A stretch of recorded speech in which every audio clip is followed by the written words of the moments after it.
Hi everybody, my name is Whitford and I am a master empath. I'm doing a series of videos. I'm going to call them little webinars. That's what I'm going to call these things. And there's a double purpose for this. The first reason why I'm doing this is because after a year, I am finally opening up my course, my 12 module course called The Healthy Empath, to the public again. So there will be a sell. I want y'all to know that this is happening, but I don't want these little webinars to be all about the sell. I want them to actually be about the empath, you, learning more about your gift, learning more about what you're here to do and how to wield these amazing abilities that you have. So let's just back up a little bit.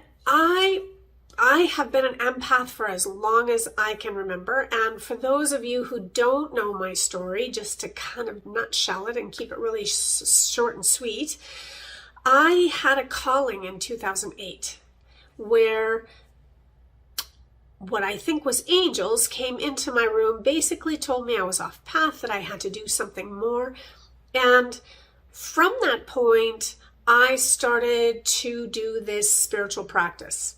So we're going to talk to the empaths.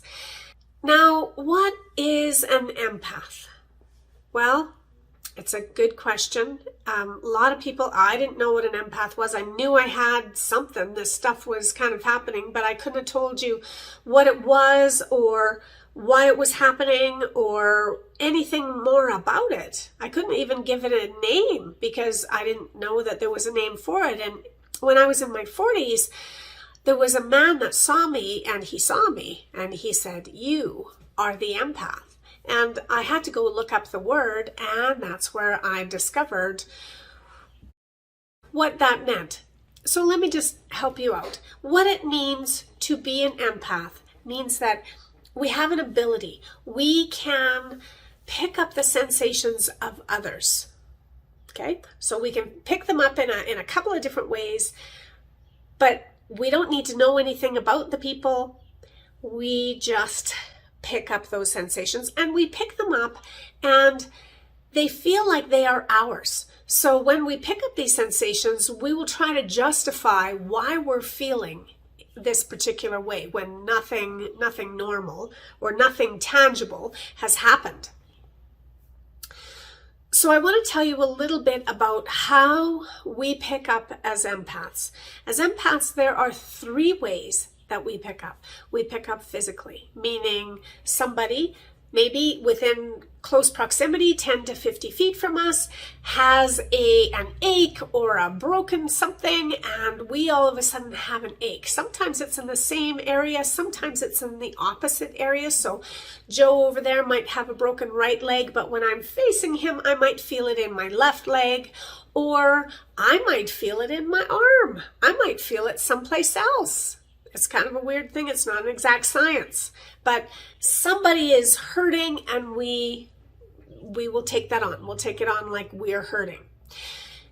Emotionally, this is number 2, is the emotion empath. So this is where I'm fine. I didn't do anything. My life is kind of going along. Everything is quite lovely, and splat, all of a sudden I'm not feeling good. I feel like my best friend died, or I'm feeling like I'm overly burdened, or there's something else that's kind of going on, and I'm not feeling particularly good with my emotional state.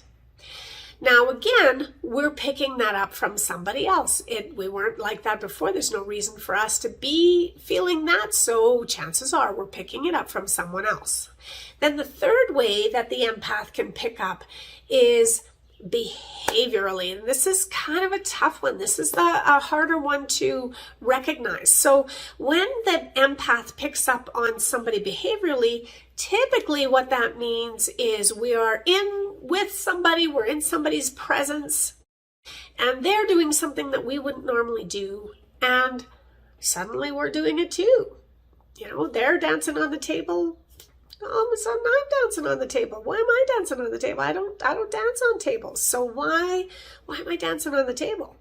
And then we might not even recognize that we're doing these things until we leave the situation, and then we go home and we think, oh my goodness, why did I do that? Why did I say that?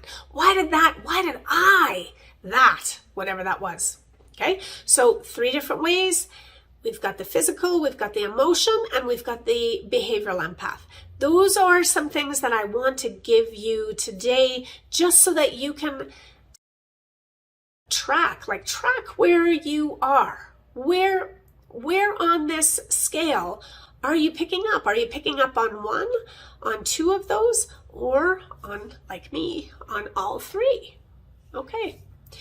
So these are important things to know. And as I was getting into teaching the empaths, in 2008, I had my calling, and from there, people started to come to me, and hundreds of people actually came to me. And throughout the course of the years, I discovered that many of those people were empaths, and so I started teaching empaths. And as I started teaching this gift, I discovered 2 things. One was pretty much most empaths are plagued pretty much the same. We're fine, then we're not fine. We feel like it's ours. We try to make sense of it in regards to something that has happened to us in the past. It's a very common thing that we do. It just makes sense that way. The second point that I really found for empaths is the more we know about our gift of being an empath, the more we can work with it, the more we understand it, the more we wield these abilities, the healthier we are in our bodies and in our minds, in our spiritual sense, and also financially. Like, there's a financial link to this stuff too, which I found fascinating. Because I was able to see some of these patterns, I started to put some information together. I started to teach blocks of information, and that's what's come together in that 12-module course that you'll find out more about at the back end of these little webinars. But for now, for today, for this moment, I want to give you an exercise. For the empath, typically what happens is we're fine and then we're not. Or we were fine and we weren't, and now we just don't want to do that anymore, but we don't really know why. So, I don't want to go to that store anymore. Why? Well, I just don't like that store. Well, why? Well, I don't know. It's just too busy. Well, why? Well, it's just too busy. I don't like to be around people. Typically, we will find ourselves kind of saying that when we're in the beginnings of understanding this gift, we will find those places where we just don't want to be, and we can't put our finger on why.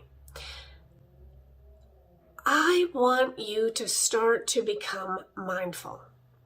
I want to challenge you. Go to that store. Go to that place. Go out in public, because that's usually how it affects us, is when we're out in public. And check in. How am I feeling when I leave the house? Now, how am I feeling when I'm in your presence, this particular person maybe? Or how am I feeling when I'm in this store? How am I feeling when there's this many people versus when there's this many people that I'm close to, or that are close in proximity to me? How am I feeling? What is the word to describe that? And then what I want you to do is I want you to embrace one little question. It's a huge question, but it's a little question. It's got 3 words. Is it mine? Is it mine? This is the most important question that all empaths can start asking, because what it does is that question reminds the mind and the body that there might be something bigger in play. Is it mine? Meaning it might not be mine. The sensation that I'm feeling, however I'm bringing it in, might not be mine. For many empaths, that's all we need to do, and that discomfort releases once we realize that it's not ours. And that's what we want. We want the discomfort to release. And as we get more into this gift, there will be more information, much more to learn so that we can understand more and grasp the gravity of this amazing ability. But for right now, we all have to start with, is it mine? Is it mine? Because I'm curious and because I've discovered that the more I know, the better I feel, I started asking this question of why. Okay, why? Why do I have to feel somebody else's something? Why do I have to feel that? So I went into, early on in the practice, I got my calling in 2008, and this was probably around 2009 that this happened. I remember going into this meditation and just really saying to Spirit, why do I have to feel this stuff? Why is that? And I got some answers, and they're really good answers. And I'm going to save those answers for tomorrow's video. I hope that you can join me tomorrow because it's really good. It's kind of interesting stuff. So meanwhile, today, remember, you're one of three, or maybe three of three different kinds of empath. And we're going to start asking the question, hey, is this mine? Maybe it's not. Okay. Next time, we're going to look at why we feel it. It's kind of the pinnacle information that we need to know in order to start to make this stuff make sense. Okay, everybody. Until the next one, stay curious, keep learning, and I'll see you very soon.